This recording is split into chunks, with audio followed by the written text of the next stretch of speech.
Au sommet de cette édition, la mairie de Fada est sur le point de se doter d'un deuxième immeuble. Ce nouveau bâtiment administratif R+2 devrait abriter les différents services de la mairie dont les premiers travaux vont coûter 258 millions de francs CFA.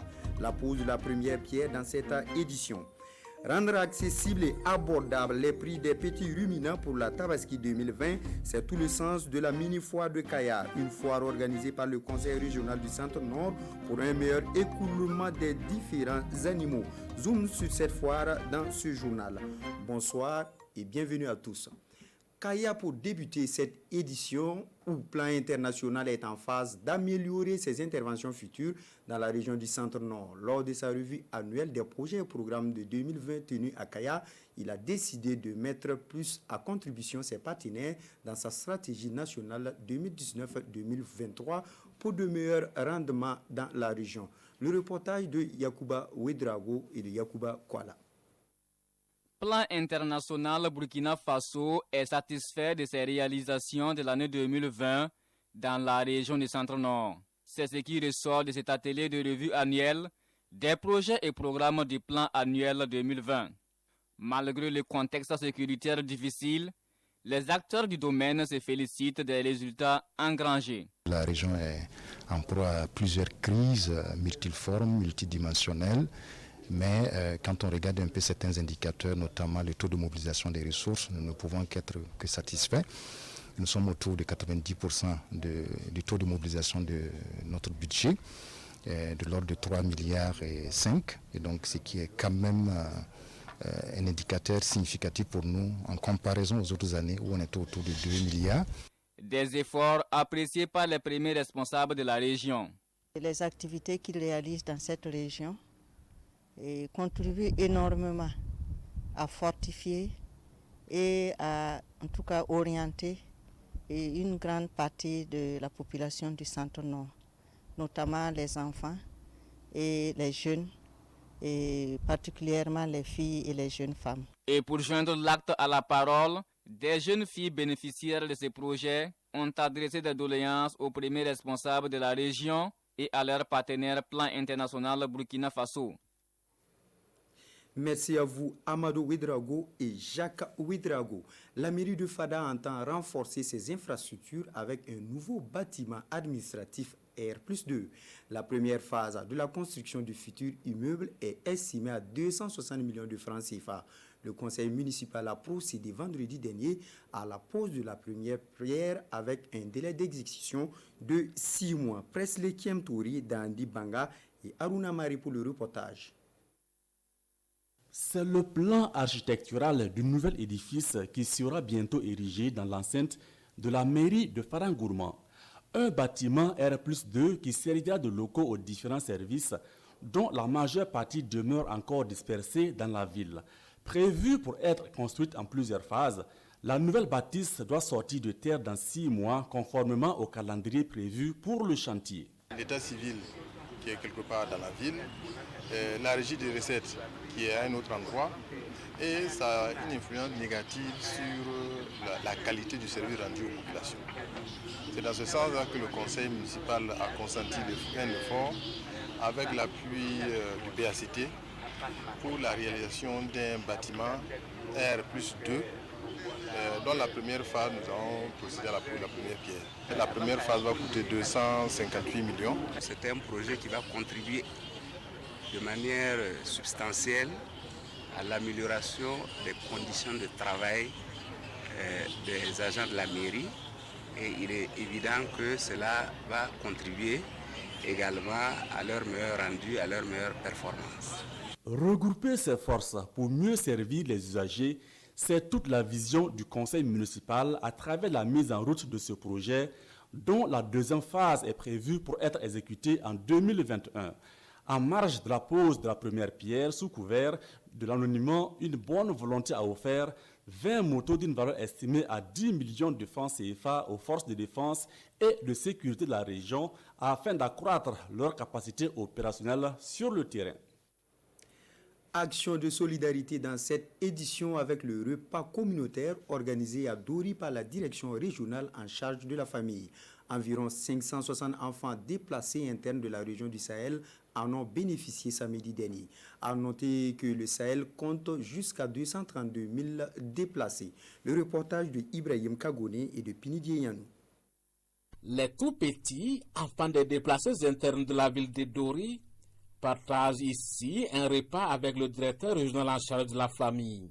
Un repas communautaire servi à plus de 500 enfants des 3 sites de Dori. Nous avons bénéficié de l'appui de l'UNICEF où nous avons organisé un certain nombre d'activités dans la région dans le sens de la protection de l'enfant. Parmi ces activités, on a eu un repas communautaire qui a eu lieu le 1er mars 2020 qui a bénéficié d'une couverture médiatique de la RTB. Et suite à la diffusion de l'élément au journal, au niveau de la télé, il y a une bonne volonté qui a vu l'élément à la télé, qui a beaucoup apprécié et qui a apporté également un soutien à la direction pour cette activité. Une action solidaire qui traduit toute une solidarité selon la population de Dori et les tout petits qui souhaitent avoir ce repas au moins une fois le mois. Je suis très contente de voir ce que l'action sociale a fait aujourd'hui. Ça a permis que nos enfants sont très très heureux. Regardez ce beau monde-là. Ça, c'est la meilleure pratique qu'ils ont fait aujourd'hui pour nous. Je dis merci à l'action sociale et je vais chaque jour qu'on nous donne à manger. La direction régionale en charge de la famille demande alors l'accompagnement des bonnes volontés afin de satisfaire ces tout petits, car la région abrite à elle seule plus de 332 000 déplacés internes. Et pour une meilleure prise en charge de ces populations au plan sanitaire, la société immobilière La Générale Imo dote le CSPS de Gonsin de Souroubila dans le plateau central du matériel sanitaire. Composé de lits, de matelas et du gaz, entre autres, le don du matériel avec Nongba Kouda et Maxima Zongo.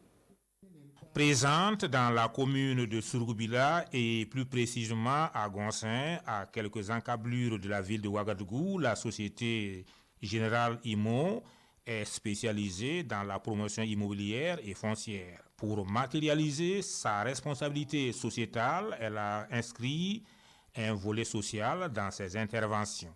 Et ce geste traduit la concrétisation de cet engagement. Nous avons obtenu un terrain ici à Gonsin pour construire des logements. On ne peut pas le faire tout en occultant les problèmes du village. Quand les autorités locales nous ont sollicités, nous n'avons pas hésité à les accompagner afin d'atténuer leurs souffrances. Des lits, des matelas, une table d'accouchement, des chaises, du gaz et bien d'autres matériels utilitaires dont le montant n'a pas été précisé ont été remis aux autorités locales au profit du CSPS de Gonsin. C'est un grand ouf de soulagement. Ça permettra en tout cas de procurer en tout cas de meilleurs soins pour nos malades. Dans le cadre du développement, ils ont décidé de nous accompagner le village de Gonsin, accompagner la commune de Souroubila. Général Imo, qui n'entend pas s'arrêter en si bon chemin, a annoncé d'ores et déjà la remise très prochaine de 5 tonnes de vivres à la population. Une contribution pour la confection de cartes nationales d'identité burkinabé et d'autres appuis à caractère social à la commune de Souroubila, province du Kourou-Ogo. Autre remise de matériel sanitaire, mais cette fois-ci contre le coronavirus dans la région de l'Est.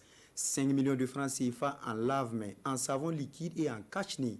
C'est le don de Cercle Tinfin Goulmou au comité régional de gestion des épidémies de l'Est, une région qui a enregistré son 3e cas de coronavirus le 9 juillet dernier. Reportage Désiré Ilboudou, Aruna Mari. Des dispositifs de lave-mains, du savon liquide, des cache-nez et des produits de nettoyage remis au comité régional de gestion des épidémies de l'Est. C'est un soutien pour renforcer la lutte contre la pandémie du Covid-19, d'une valeur estimée à 5 millions de francs CFA. Ce don est du Cercle Tinfi du Goulmou. L'objectif, c'est d'apporter la contribution des fils et des filles de la région à la lutte contre cette pandémie. Et le deuxième objectif, apporter des ambitions en termes de développement économique local. Parce que ces lave-mains seront faits dans la région. Chaque province va confectionner un certain nombre de lave-mains. Ce que vous voyez ici, c'est des échantillons. À la date du 9 juillet 2020, Fadang Gourma enregistre 3 cas de coronavirus et ce geste vient à point nommé selon les bénéficiaires. Notre plan d'action est financé essentiellement par les dons et par l'État.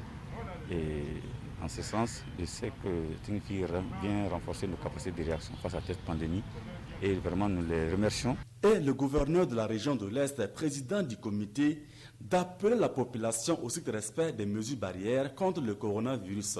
À l'issue de la cérémonie, les donateurs ont aussi mis en terre 2 plans en phase avec la lutte pour la préservation des ressources naturelles dans la région. En prélude à la fête de la Tabaski, le Conseil régional du Centre-Nord facilite la commercialisation des moutons et de la volaille à travers une mini-foire pastorale à Kaya. Petits ruminants de toutes sortes, on en trouve à petit prix dans cette foire, nous disent Pascal Tabsoba et Yagouba Kwala. Cette fois-ci, c'est bien lui. À la veille de la fête de Tabaski, le Conseil régional du Centre-Nord se soucie des musulmans. Moutons et volailles se vendent à des prix acceptables à travers cette mini-foire. C'est un peu la résilience. Ce n'est pas parce qu'on a des difficultés qu'il faut s'asseoir. C'est justement dans les difficultés même qu'il faut développer les initiatives. Donc notre objectif, c'est vraiment permettre que ceux qui n'ont pas pu vendre à cause de l'insécurité, à cause de la pandémie, que ce soit vraiment l'occasion pour eux de pouvoir écouler leurs biens. Notre objectif, c'est que tout animal qui est venu ici ne reparte pas, mais que vraiment on puisse les sortir. Les commerçants des petits ruminants saluent l'initiative du Conseil régional du Centre-Nord. Pour eux, cette initiative va favoriser l'écoulement de leur cheptel.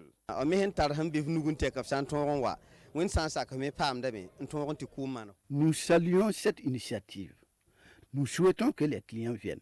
Chacun aura son compte, mais nous voulons plus la paix au Burkina Faso.